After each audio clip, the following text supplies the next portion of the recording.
Hi again, everybody. Jeremy Plonk with Horse Player Now with this week's Handicappers edition of the Reasons to Remington. Oklahoma Derby Day is Sunday. 10 race card gets underway at 4 Eastern, 3 Central, the only Sunday card of the season in OKC. If you're not used to betting Remington Park, main track plays pretty fair, light favoritism to speed, of course, as is the case with most North American dirt tracks. On the turf course, you can close up the rail on the grass there, but it is a short crop turf course, very similar to what you see at Lone Star, Ellis Park, Louisiana Downs. Turf courses like that play very similar to what we see at Remington. You do see horses close up the rail because they have an infield chute for an elbow start, and horses can dive to the inside and rally up the rail on the turf course. A good rail rider on the turf can be successful at Remington Park. As for the local trainers and jocks to keep an eye on, Steve Asmussen, Robertino Diodoro dominating in the standings, and of course on the jockey's side, longtime leading rider here, Stuart Elliott, and the former leading rider who's back this year and topping the standings right now,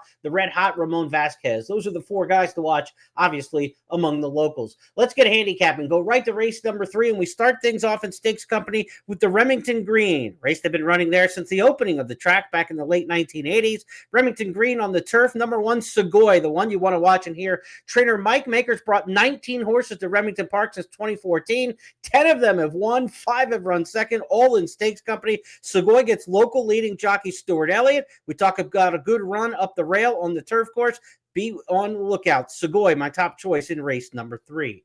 To the 4th race we go on the program. It's the E.L. Gaylord Memorial Stakes, 6.5 furlongs. These are the 2-year-old fillies here, and to the outside, number 9, Woodstock. Could make it 2 for 2 for Mike Maker on the program. I think this one is a horse you definitely got to keep an eye on. This is a now horse, bought for $100,000 in the Ocala March sale. Expected to win early as a 2-year-old, and this is a horse who ran first in the career debut at Horseshoe Indianapolis. Comes off the turf last time in a decent effort at Kentucky Downs. Back to the main track, outside post advantageous here with a little bit longer run to the turn at 6.5 furlongs. Give me the 9 Woodstock over the 2 Hot Crazy Matrix and the 7 Looking Mighty Fine.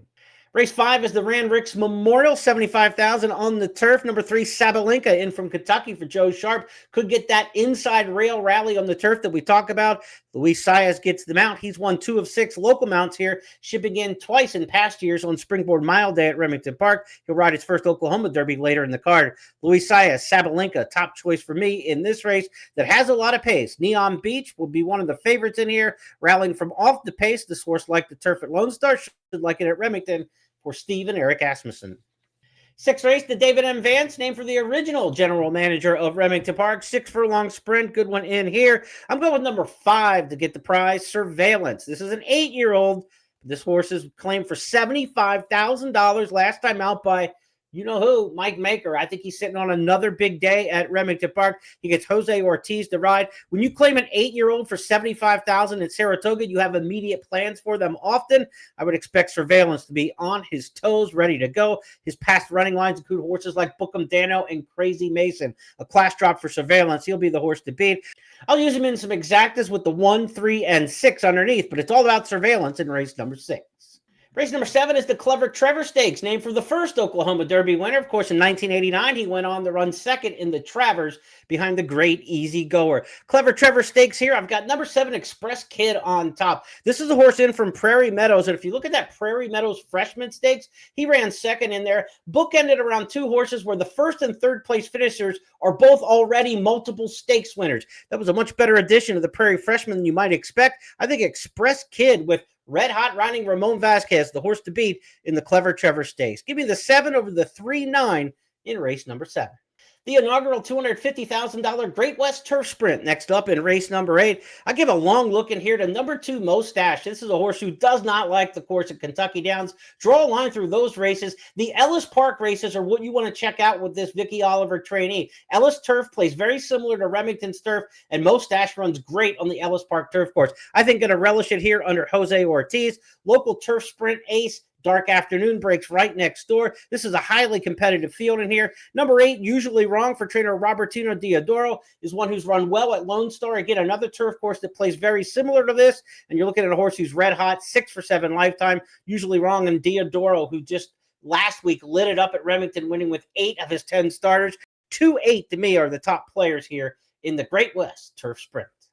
Distance could be the key in the Remington Park Oaks at a mile and a 16th. A couple of the favorites in here, Lemon Zest for Brad Cox. So there she was for Doug O'Neill. Big name barns bringing in horses who have not gone this far yet in their career. Neither has been beyond a mile. I think there's a chance that number 3, Running and Gunning from Off the Pace, Jose Ortiz riding for Steve Asmussen, could get back on the beam. It's been a long layoff since the Black Eyed Susan back in May, but this filly was 3rd in the fantasy, won the Sunland Park Oaks, and she gets pace to run into, where distance is a big question for some of the others. Running and Gunning is going to be my key in here. Maybe more likely to run second from well off the pace. 4-5 over the 3, and then 3 over the 4-5. Probably a stronger combination with the 3 running second, the way to go here in the exacta. But number 3, Running and Gunning from Off the Pace, is going to be one that's going to be my key in the Remington Park Oaks.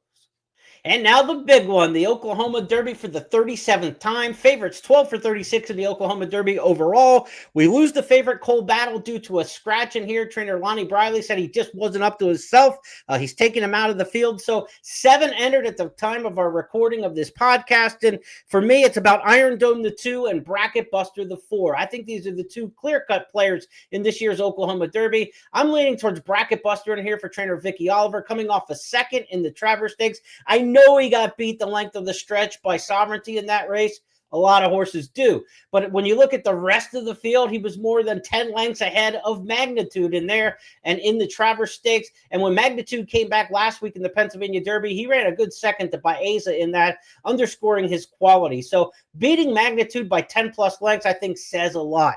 As for Iron Dome, he has just been a world beater against the New York breds for trainer Steve Asmussen. His last 3 wins at Saratoga by about almost 30 lengths combined. He hasn't been challenged in those. He's really found his groove. He'll be a tough out here under Jose Ortiz. Saez on Bracket Buster, Ortiz on Iron Dome. I think the 2 big name riders coming into this race control the Oklahoma Derby. I'll give the edge to Bracket Buster, my top choice in this year's 37th edition of the Oklahoma Derby. Good luck to everybody playing Remington Park on Sunday. Again, a reminder, first post will be 4 Eastern, 3 Central, 10 race program in Oklahoma City. Good luck.